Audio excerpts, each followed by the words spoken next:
अगर आप CTET, UP-TET या सुपर टेट एग्ज़ाम की तैयारी कर रहे हैं और चाहते हैं एग्ज़ाम में बहुत अच्छा स्कोर करना, तो आप बिल्कुल सही वीडियो देख रहे हैं, क्योंकि इस वीडियो में हम आपके लिए लेकर आए हैं मैथ प्रैक्टिस सेट 1, जो कि आधारित है प्रीवियस ईयर क्वेश्चन पर। हमने इस सेट में वही क्वेश्चन लिए जो पिछले एग्जामों में पूछे जा चुके हैं या जिनसे संबंधित क्वेश्चन हर बार एग्जाम में पूछे जाते हैं। अगर आप भी इनमें से किसी एग्जाम की तैयारी कर रहे हैं, चाहे आपका सी-टेट हो, यूपी-टेट हो, सुपर टेट हो, तो आज ही हमारे चैनल से जुड़ जाएं, क्योंकि इस चैनल के माध्यम से आपको सभी सब्जेक्टों की इंपॉर्टेंट क्लास मिलती रहेंगी। तो चलिए देर ना करते शुरू करते हैं आज की क्लास। अगर आपको हमारी ये क्लास अच्छी लगे तो वीडियो को लाइक करना, चैनल को सब्सक्राइब करके बेल आइकन को दबा लेना, जिससे हमारी आने वाली सभी वीडियो का नोटिफिकेशन आप तक समय से पहुँच जाए। तो चलिए आप देखते हैं क्वेश्चन नंबर 1 को। आज की क्लास का पहला क्वेश्चन है 2 की पावर -1 और इस पूरे की पावर -1 के सरलीकरण से प्राप्त संख्या होगी। ठीक है, आपको ये दे रखा है, इसे सरल करने पर कौन सी संख्या प्राप्त होगी ये आपको बताना है। ठीक, तो देखो इसका जो आंसर होगा क्या होगा, दे रखा है कि 2 की पावर -1 और इस पूरे की पावर कितनी है, -1। ठीक, तो सबसे पहले देखो अंदर वाला सॉल्व करो, क्या मिलेगा। 2 की पावर -1 का मतलब है 1/2। ठीक, यानी जो पावर ऊपर थी माइनस में, जब हम इसे नीचे ले गए तो ये पावर प्लस में हो गई। ठीक, और इस पूरे की पावर क्या है, -1। ठीक है, तो देखो ये क्या मिलेगा, 1/2 इसकी पावर है -1, तो जब इसकी पावर प्लस में करेंगे तो ये हो जाएगा 1/1/2। और जो बटे के बटे में संख्या होती है वो कहाँ पहुँचती है, ऊपर गुणा में, तो क्या मिल जाएगा हमें, ये मिल जाएगा 2। बात क्लियर। तो देखो इसका जो राइट आंसर हो जाएगा वो हो जाएगा आपका ऑप्शन सी। ठीक है, चलिए अब देखते हैं अगला सवाल। अगला है क्वेश्चन नंबर 2। एक बहुभुज के अंतः एवं बाह्य कोणों का अंतर 60 डिग्री है, तो बहुभुज में भुजाओं की संख्या है। ठीक है, क्या बताना है आपको, बहुभुज है उसकी भुजाओं की संख्या बतानी है, जबकि दे रखा है अंतः और बाह्य कोणों का अंतर कितना, 60 डिग्री है। ठीक, तो देखो सबसे पहले इसे करते हैं सोल्व। सबसे पहले हम बात करें बहुभुज के अंतः कोणों की। ठीक, तो लिखेंगे बहुभुज का प्रत्येक अंतः कोण, इसके लिए एक फार्मूला होता है, वो होता है क्या, n-2 into 180 degree upon n। ठीक, जहाँ n क्या है, n बहुभुज की भुजा है। ठीक, तो ये बात आ गई अंतः कोण की। अगर बात करें बहुभुज के बाह्य कोण की, तो देखो बाह्य कोण के लिए फार्मूला होता है, इसके लिए जो फार्मूला होता है ये होता है 360 डिग्री अपॉन n। ठीक, आपको बताना क्या है सवाल में, इसमें बताना है आपको भुजाओं की संख्या। आपको दिया क्या है, अंतः एवं बाह्य कोणों का अंतर, तो इन दोनों का अंतर दे रखा है। ठीक है, प्रश्न अनुसार क्या दे रखा है, ये दिया है आपको n-2 into 180 degree upon n minus का 360 डिग्री अपॉन n, और कितना दिया है ये दिया है आपको 60 डिग्री। इतनी बात क्लियर। ठीक, जब इसे सॉल्व करेंगे तो देखो इसका एलसीएम देखो क्या मिलेगा, ये आएगा आपका n, क्या आ गया n, और इस 180 के अंदर गुणा कर दो तो क्या हो जाएगा 180 डिग्री इंटू n माइनस का 180 दूनी 360। ठीक है, माइनस का कितना है 360। इतनी बात क्लियर। इधर आ गया आपका 60 डिग्री। ठीक, चलिए आगे सॉल्व करते हैं। अब क्या मिलेगा, तो देखो ये मिलेगा 180 इंटू n माइनस का 360 कितना हो गया 720 डिग्री इक्वल टू, ये n इधर भाग में था तो बराबर के उधर जाकर गुणा में हो जाएगा, इसका मतलब ये हो जाएगा 60 डिग्री गुणा n। ठीक, तो देखो n वाले पार्ट को एक तरफ कर लो और इसे इधर ले जाओ, तो ये इधर जाकर देखो 180 में 60 घट जाएगा, इधर आकर माइनस का हो जाएगा, तो कितना बचेगा 120 degree into n equal to 720, इधर माइनस का है, बराबर के उधर जाएगा तो ये मिलेगा प्लस का। ठीक, तो n बराबर क्या हो जाएगा 720 डिग्री अपॉन 180। 120, क्योंकि 120 इधर गुणा में तो बराबर को उधर जाकर भाग में पहुंचेगा। ठीक है, तो 120 से इसे काटोगे, देखो 0 से 0 गया, 12 छंग 72। ठीक है, n बराबर कितना मिला, n बराबर मिल गया आपको 6। क्या पूछा था, बहुभुज में भुजाओं की संख्या। ठीक, तो यह निकल के आ गई क्या, भुजाओं की संख्या कितनी होगी, 6, यानी इसका ऑप्शन बी बिल्कुल राइट आंसर हो जाएगा। बात क्लियर। चलिए देखते हैं अगला सवाल। अगला क्वेश्चन है क्वेश्चन नंबर 3, निम्नलिखित में से कौन सा कथन सही है। ठीक है, क्या पूछा है, कौन सा कथन सही है। ए वाला है सबसे छोटी अभाज्य संख्या 1 है। ठीक, तो देखो 1 सबसे छोटी अभाज्य संख्या नहीं है, तो ये आपका गलत हो गया। दूसरा है एक भाज्य संख्या विषम हो सकती है। ठीक, ये बात सही हो गई, एक भाज्य संख्या विषम हो सकती है। दूसरा है कोई सम अभाज्य संख्या नहीं है। ठीक, गलत है, ऐसा कुछ नहीं है। 2 अभाज्य संख्याओं का योगफल सदैव अभाज्य संख्या होती है, ये बात भी बिल्कुल गलत है। ठीक है, तो देखो इसका जो राइट आंसर हो जाएगा वो हो जाएगा ऑप्शन बी। ऐसा इसलिए हो जाएगा कि देखो सबसे छोटी अभाज्य संख्या 1 नहीं है। क्यों, क्योंकि देखो 1 जो है ना तो भाज्य है ना ही अभाज्य है। सबसे छोटी अभाज्य संख्या कितनी है, 2। ठीक है, आगे बात करें, कोई सम संख्या सम अभाज्य संख्या नहीं है। ठीक, तो देखो 2 कैसी संख्या है, सम संख्या है जो कि अभाज्य संख्या है, तो ये बात भी गलत हो गई। ठीक, दूसरा क्या है, 2 अभाज्य संख्याओं का योगफल सदैव अभाज्य संख्या होती है। ठीक है, 2 अभाज्य संख्याओं का योगफल सदैव अभाज्य संख्या होती है। मान लो कोई संख्या अभाज्य संख्या, जैसे आपको हो गया 5, दूसरा एक मान लो 7, इसमें दिया है इनका योगफल भी क्या अभाज्य होगा, तो देखो 7 और 5 कितने हो गए, 12। 12 क्या है, एक संख्या कैसी भाज्य संख्या है, 2 से भी विभाजित हो जाएगी, 3 से भी, 4 से भी और 6 से भी। ठीक, तो ये बात भी बिल्कुल गलत हो गई। ये बात सही है कि एक भाज्य संख्या विषम हो सकती है, जैसे आपकी 9 है विषम संख्या है, और ये कैसी है, भाज्य संख्या, यानी 3 से विभाजित हो जाती है। बात क्लियर, इसीलिए इसका बी वाला ऑप्शन जो है राइट हो जाएगा। ठीक, चलिए अब देखते हैं अगला क्वेश्चन। क्वेश्चन नंबर 4 है, एक आयताकार खेत का विकर्ण 17 मीटर तथा परिमाप 46 मीटर है, तो खेत का क्षेत्रफल होगा। ठीक है, कोई खेत है कैसा, आयताकार। ठीक, तो देखो ये खेत बनाते हैं हम। ठीक, इस टाइप का कोई खेत है और इसका विकर्ण कितना है, विकर्ण दे रखा है आपको कितना, ये विकर्ण। ठीक, कितना ये दे रखा है 17 मीटर। ठीक, ये इसकी चौड़ाई होगी, यानी भी मान लो इसे, और लेंथ L मान लो। ठीक, इसका परिमाप दे रखा है कितना, 46 मीटर। ठीक, चलिए इसे करते हैं सोल्व। लिखेंगे सॉल्यूशन, क्या हो जाएगा। सबसे पहले इस ट्रायंगल देखो, मान लो इसे, मान लो A, B और C। ठीक, तो देखो इसमें हम पाइथागोरस प्रमेय लगा देंगे, यानी विकर्ण का स्क्वायर क्या हो जाता है, विकर्ण का स्क्वायर बराबर होता है आधार का स्क्वायर यानी L का स्क्वायर प्लस लंब यानी B का स्क्वायर कर लो। ठीक, तो क्या मिलेगा, ये मिल जाएगा आपको L square plus B square equal to 17 का वर्ग होता है 289। ठीक, इसे मान लो समीकरण 1। इतनी बात क्लियर। अब क्या दे रखा है, आगे दे रखा है इसका परिमाप कितना है, 46 मीटर। ठीक, तो देखो आयत का जो परिमाप होता है वो होता है, लिखेंगे आयत का परिमाप, ये होता है 2 गुणा लंबाई प्लस चौड़ाई। ठीक, लेकिन ये दिया है कितना 46, तो 46 बराबर हो जाएगा 2L प्लस B। 2 से ये कट जाएगा कितनी बार, 23 बार, तो क्या मिलेगा L plus B equal to 23, और ये हो गई समीकरण 2। ठीक, समीकरण 2 हो गई। अब हम क्या करें, इसका दोनों तरफ वर्ग कर दें, लिखेंगे दोनों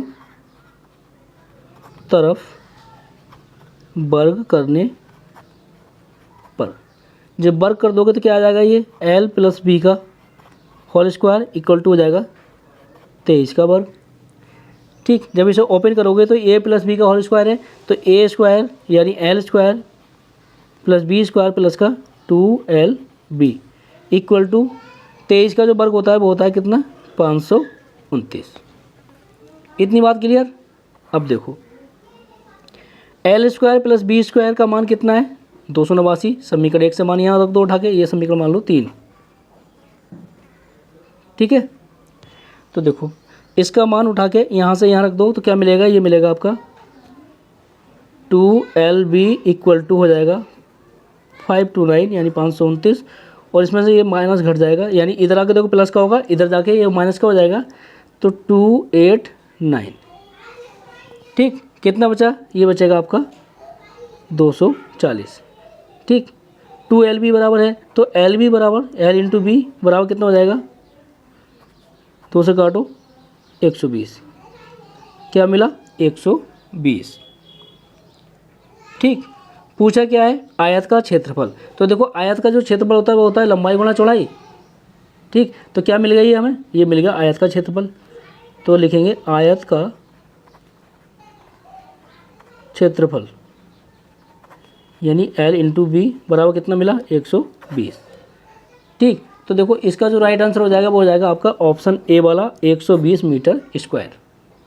बात समझ आई। चलिए अब देखते हैं अगला क्वेश्चन।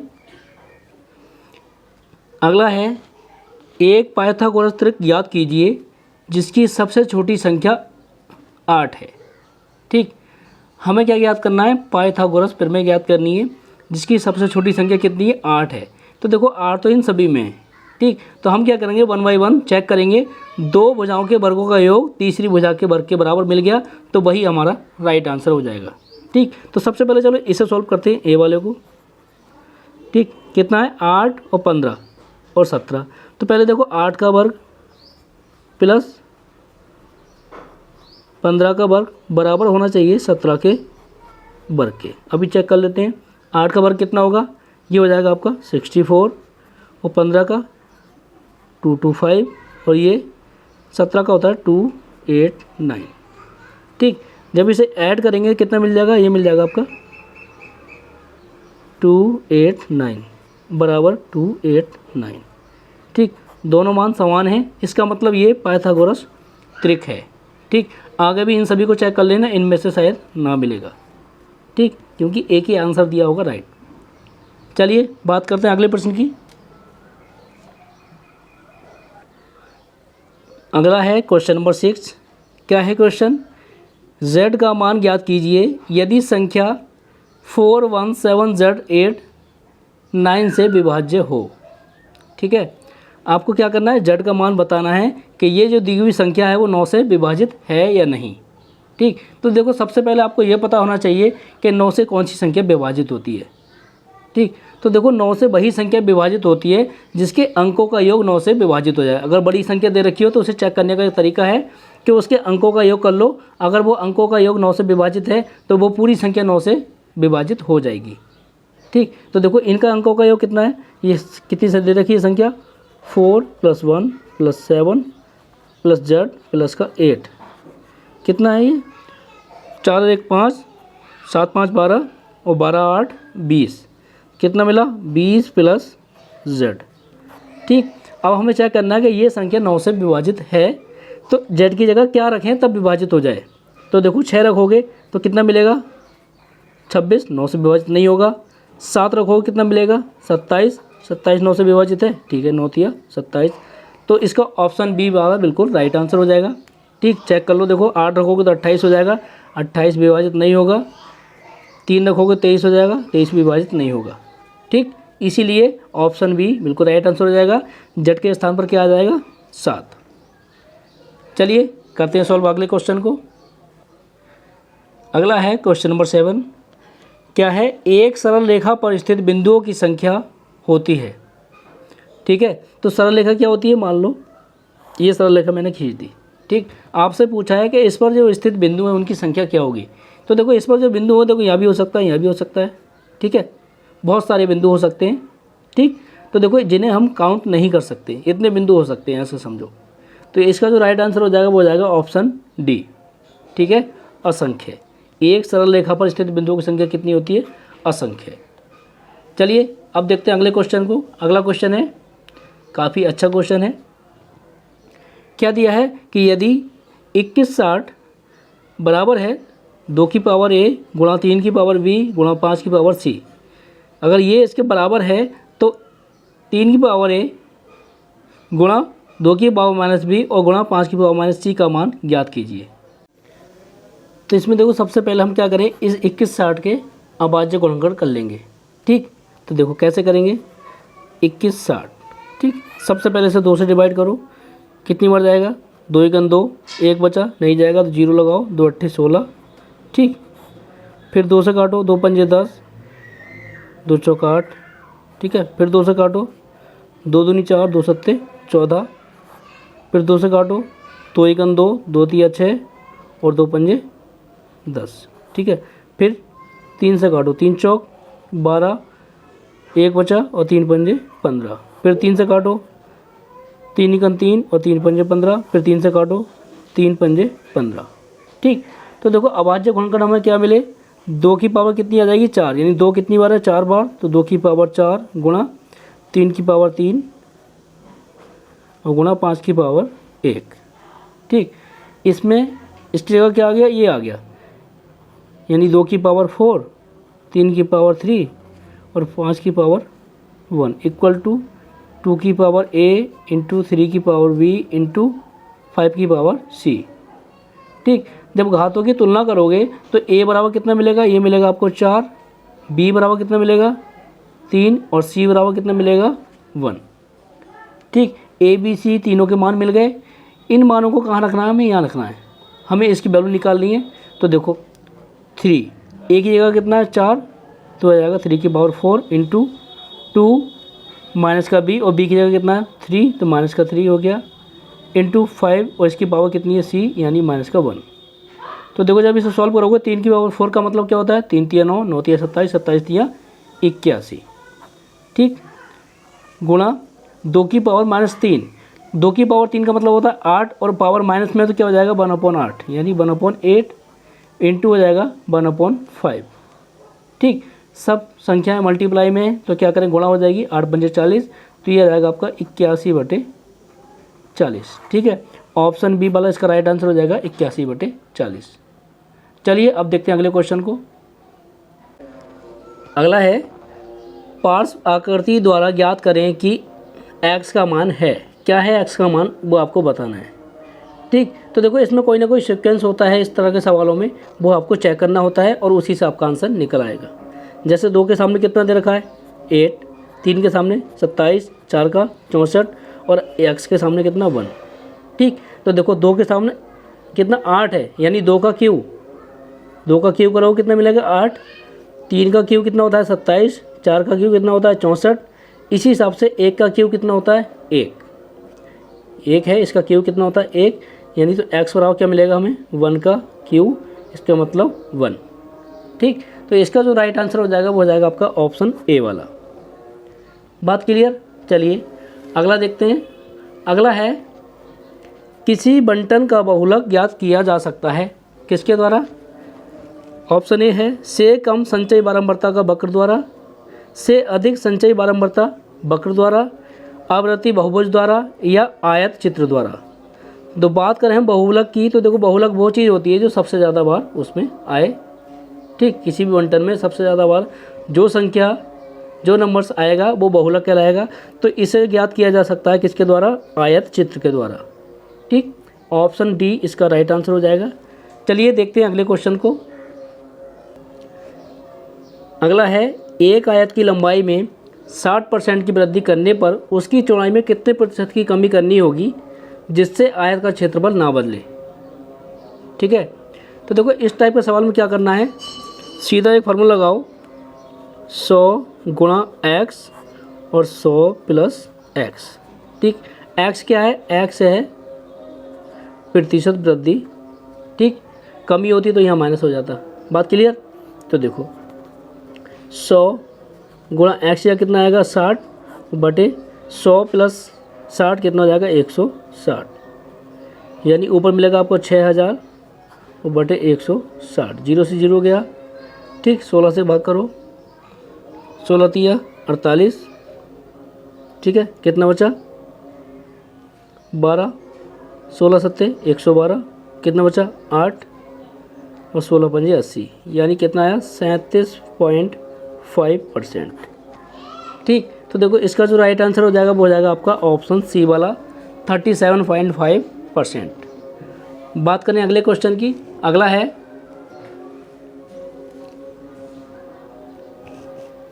एक घन का आयतन संख्यात्मक रूप में उसकी भुजाओं की लंबाई के योग के बराबर है। घन का संपूर्ण पृष्ठीय क्षेत्रफल वर्ग इकाई में है। ठीक, क्या दे रखा है, घन का आयतन जो है संख्यात्मक रूप में उसकी भुजाओं की लंबाई के योग के बराबर है। ठीक, तो सबसे पहले देखो घन का आयतन क्या होता है। घन का आयतन होता है, घन का आयतन कितना होता है, भुजा क्यू, यानी मान लो उसकी भुजा ए है तो ये हो जाएगा ए का क्यू। ठीक, अब घन में कितने फलक होते हैं, टोटल कितने होते हैं 6। हम जानते लिखेंगे, हम जानते हैं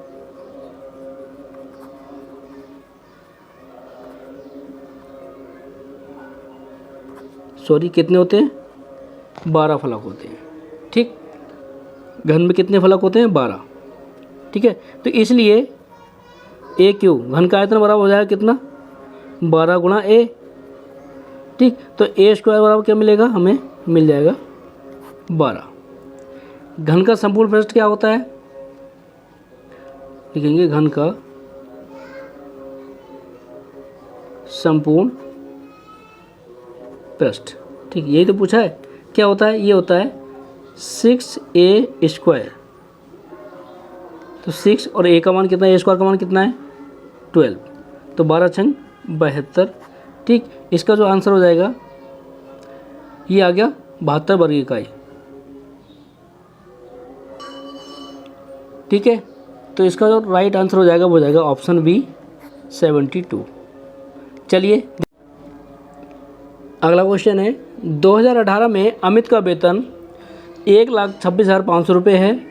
वर्ष 2016 से उसका वेतन प्रति वर्ष क्रमशः 10% व 15% बढ़कर 2018 के वेतन तक पहुंच गया। वर्ष 2016 में उसका वेतन कितना था। ठीक है, आपको ये बताना है कि वर्ष 2016 में उसका वेतन कितना था, ये बताना है। ठीक, तो चलिए करते हैं सॉल्व इसे। मान लो उसका वेतन कितना था, x रुपये था। ठीक, वर्तमान में कितना है 1,26,500। ठीक है, ये इतना वेतन इस समय उसे मिल रहा है। वो कह रहा है दो वृद्धि हुई है कितनी 10% और 15% की, यानी जो टोटल वेतन था उसका x, उस पर 10% की वृद्धि हुई यानी 110/100 और एक हुई 15% की यानी 115/100। ठीक, ये वेतन वृद्धि उसकी हुई। ठीक है, हमें x का मान निकालना है। तो देखो ये 0 से 0 गया। ठीक, 5 से काटो, कितनी बार जाएगा 23 बार, और ये 20 बार। बात क्लियर। x का मान निकालना है तो x हमने इधर ही रोक लिया। ठीक, x के साथ जो संख्या आई यानी 11 और 23 ये नीचे भाग में पहुंचेंगी, और जिसके बटे में जो संख्या थी 10 और 20 इसके साथ गुणा में हो जाएंगी, यानी 1,26,500 गुणा 10 और गुणा 20 बटे में आ जाएगा 11 और 23। बात क्लियर। ठीक है, तो देखो इसे सॉल्व करो। 11 से इसे काटते हैं पहले।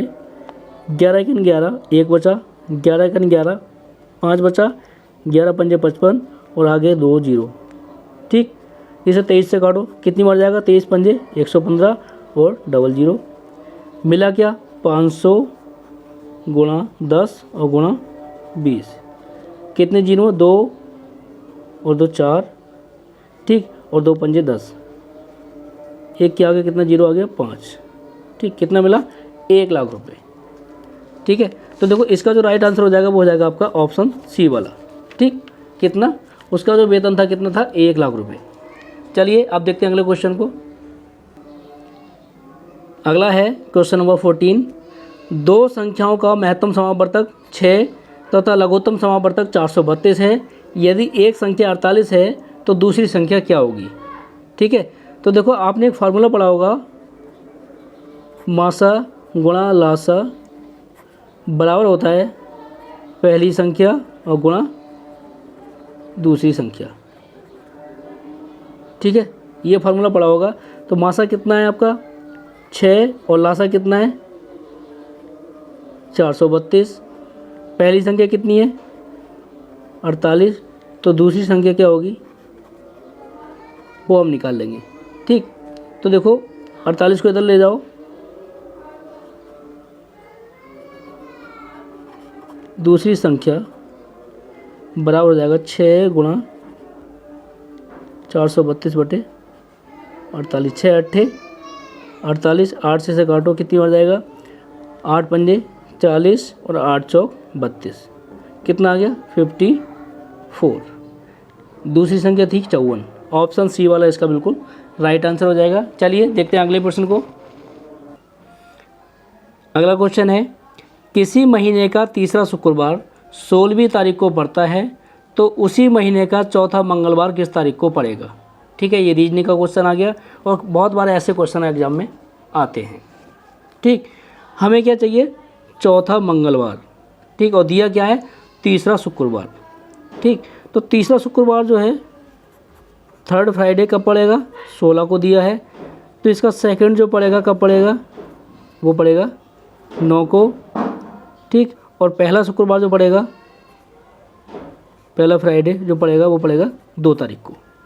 ठीक, जब 2 तारीख को शुक्रवार था तो इसका जो महीने का पहला दिन था यानी मंथ का फर्स्ट डे क्या था थर्सडे यानी बृहस्पतिवार था। बृहस्पतिवार महीने का पहला दिन बृहस्पतिवार, हमसे पूछा है मंगलवार। तो देखो पहला जब बृहस्पतिवार है तो पहला दिन बृहस्पतिवार है तो पहला जो मंगलवार पड़ेगा वो कब पड़ेगा जो पड़ेगा आपका 6 तारीख को। ठीक है, पहला ट्यूसडे पड़ेगा 6 को, दूसरा 13 को, तीसरा 20 को और चौथा 27 को। ठीक है, चौथा जो मंगलवार पड़ेगा वो कब पड़ेगा 27 को। ऑप्शन बी इसका राइट आंसर हो जाएगा 27। चलिए देखते हैं अगले क्वेश्चन को। अगला है, निम्नलिखित में से कोई 3 मापों को लेकर कुल कितने त्रिभुज बनाए जा सकते हैं। भुजा की माप कितनी दे रखी है 1.2 सेंटीमीटर, 4.2 सेंटीमीटर, 5.9 सेंटीमीटर और 8.1 सेंटीमीटर। ठीक, 3 मापें लेनी है आपको और कुल कितने त्रिभुज बना सकते हैं ये आपको बताना है इन चारों में से। ठीक है, तो पहली बात ये ध्यान रखो कि त्रिभुज की 2 भुजाओं का योग जो होता है वो तीसरी भुजा से ज़्यादा होता है, यानी फर्स्ट और सेकंड का मतलब 2 भुजाएं मान लो उनका योग जो होगा ज़्यादा होगा किसका तीसरी भुजा से। कोई भी भुजा ले लो। ठीक, तो देखो इन दोनों को जोड़ोगे कितना हो जाएगा 1.2 प्लस 4.4, तो ये कितना हो जाएगा 5.4। ठीक, इनसे कमी आ रहा है, इन दोनों को जोड़ो 4.2 और 5.9 कितना हो जाएगा 10.1, यही हो जाएगा 10.1 हो जाएगा, जो कि बड़ा हो जाएगा किससे 8.1 से। क्या मिला भाई, ये इससे बड़ा आ गया। इसका मतलब क्या हुआ, ये जो 4 मापें दे रखी हैं इसकी सहायता से केवल एक त्रिभुज का निर्माण किया जा सकता है, यानी ऑप्शन डी इसका राइट आंसर हो जाएगा 1। चलिए करते हैं सॉल्व अगले क्वेश्चन को। अगला क्वेश्चन है, एक भिन्न का हर अंश के दोगुने से 1 अधिक है, अंश में 2 जोड़ने पर और हर में 3 घटाने पर संख्या 1 प्राप्त होती है, मूल भिन्न ज्ञात कीजिए। ठीक है, मूल भिन्न आपको ज्ञात करनी है। क्या कंडीशन दे रखी है, कंडीशन क्या दे रखी है, एक भिन्न का हर अंश के 2 गुने से 1 अधिक है। ठीक है, 2 गुने से 1 अधिक है। तो देखो मान लो भिन्न क्या है, भिन्न का अंश जो है अंश मान लो x और उसका जो हर हो जाएगा इसके अकॉर्डिंग कितना हो जाएगा 2 गुने से 1 अधिक है यानी 2x प्लस का 1। ये भिन्न का अंश आ गया, ये आ गया हर। ठीक, कंडीशन क्या दे रखी है कि अंश में 2 जोड़ने पर यानी x प्लस का 2 और हर में 3 घटाने पर यानी हर जो दे रखा है आपका 2x प्लस 1, इसमें से 3 घटाने पर जो भिन्न मिल रही है, जो संख्या मिल रही है कितनी मिल रही है 1। ठीक, आपको क्या बताना है, भिन्न का मान बताना है। तो पहले इसे सॉल्व कर लो, x का मान निकाल लो। ये मिलेगा x + 2 = ये हो जाएगा 2x प्लस का 1 माइनस का 3, तो माइनस का 2 हो जाएगा माइनस का 2। ठीक, अब देखो x वाले पद एक तरफ ले जाओ और ये एक तरफ ले जाओ, तो 2x ये है, इसमें से ये घट जाएगा, तो ये बचेगा x, और ये इधर आके प्लस का 2 हो जाएगा, 2 और 2 कितना हो गया 4, यानी x का मान कितना निकल के आया 4। ठीक, तो देखो जो अंश हो जाएगा कितना हो जाएगा, अंश हमने x माना था, ये हो जाएगा 4, और हर जो माना था कितना माना था इसका 2x + 1, यानी 4 दूनी 8 प्लस का 1 यानी 9। तो जो भिन्न आई निकल के कितनी आई 4/9। इसमें आंसर कौन सा हो जाएगा सही, ऑप्शन डी वाला। ठीक है, जो मूल भिन्न थी वो कितनी थी 4/9। ठीक, चलिए अब करते हैं सॉल्व अगले क्वेश्चन को। अगला क्वेश्चन है, सरल कीजिए -9 माइनस ब्रैकेट में -8 plus bracket 24 divide by 13 minus के 7। ठीक, इसे हमें सिंपल करना है। तो देखो इसे सॉल्व करने के लिए एक फार्मूला था V बोर्ड मास। ठीक है, तो देखो B का मतलब इसे वरना करो, यानी कि सबसे पहले बार वाला कोड करेंगे बार। ठीक, फिर ब्रैकेट का। ठीक है, उसके बाद D से डिवीज़न, M से मल्टीप्लिकेशन, A से एडिशन और S से सब्सट्रैक्शन। ठीक, तो सबसे पहले जो बार दे रखा है कहीं उसे सॉल्व करेंगे। तो देखो इसे करते हैं सॉल्व, इसे सॉल्व करो बार को। तो ये क्या है -9 माइनस का 8 प्लस ब्रैकेट 24 डिवाइड बाई 13 में से 7 गए, कितने बचे 6। इतनी बात क्लियर। अब इस वाले ब्रैकेट को सॉल्व करोगे तो 6 से 24 को भाग करोगे कितना आएगा 4, तो ये मिलेगा -9 माइनस ब्रैकेट में -8 और प्लस का 6 चौक 24। ठीक, अब इसे सॉल्व करोगे इस ब्रैकेट को, -9 माइनस का 8 प्लस का 4, क्या मिलेगा -4। ठीक, माइनस प्लस हो जाएगा, तो क्या मिलेगा -9 और प्लस का 4, प्लस माइनस घट जाते हैं तो क्या मिलेगा -5। क्यों, माइनस का ज़्यादा है, तो इसका जो राइट आंसर हो जाएगा वो हो जाएगा आपका ऑप्शन ए वाला। ठीक, -5। अगला है, यदि मासा a,8 = 4 और लासा a,8 का 24 हो तो a का मान क्या है, ये आपको बताना है। ठीक, तो देखो इसे सॉल्व करेंगे बहुत सिंपल तरीके से। a,8 और a,8 यानी दो संख्या दे रखी है क्या उनकी, a और 8। क्या दे रखा है, मासा कितना है इसका 4 और लासा कितना है 24। a का मान निकालना है, तो 4 × 24/8, 8 तियाँ 24, 4 तियाँ 12। ठीक, तो a का मान जो निकल कर आया वो कितना आया, ऑप्शन ए वाला राइट आंसर हो जाएगा 12। चलिए देखते हैं अगले क्वेश्चन को। अगला क्वेश्चन है, गुणनफल 2153 इसकी पावर 167 में इकाई का अंक होगा। ठीक है, इसमें आपको इकाई का अंक बताना है। तो देखो इसे निकालने का एक फार्मूला है क्या, कि जो घात दे रखी है उसे सबसे पहले 4 से भाग कर दो। ठीक, फिर जो आए उसे लास्ट अंक पे हम लगा के देख लेते हैं। देखिए कैसे करेंगे, 167 है, इसे 4 से 169 4 से डिवाइड करो कितना मिलेगा, 4 चौक 16, 4 एकम 4, यानी शेष मिला कितना 3। ठीक, 3 शेष मिला, तो जो लास्ट में अंक दे रखा 3 इसकी पावर कर दो 3। ठीक, तो 3 की पावर 3 का मतलब क्या मिलेगा, 3 तिया 9 और 9 तिया 27। ठीक, जब 27 मिलेगा तो 27 में इकाई का अंक कितना है 7। ठीक, तो ऑप्शन बी इसका राइट आंसर हो जाएगा 7। तो चलिए इस वीडियो में बस इतना ही, मिलते हैं नेक्स्ट वीडियो में जिसमें कुछ और इंपॉर्टेंट क्वेश्चन आपके लिए लेकर आएंगे। अगर आपको हमारा ये प्रयास अच्छा लगा हो तो वीडियो को लाइक करना, चैनल को सब्सक्राइब करके बेल आइकन को दबा लेना, जिससे हमारी आने वाली सभी वीडियो का नोटिफिकेशन आप तक समय से पहुंच जाए। अगर आप यूपी टेट, सी टेट या सुपर टेट की तैयारी कर रहे हैं तो हमारे चैनल के साथ जुड़कर अपनी तैयारी को और भी अच्छी कर सकते हैं। तो चलिए मिलते हैं नेक्स्ट वीडियो में, तब तक के लिए बाय।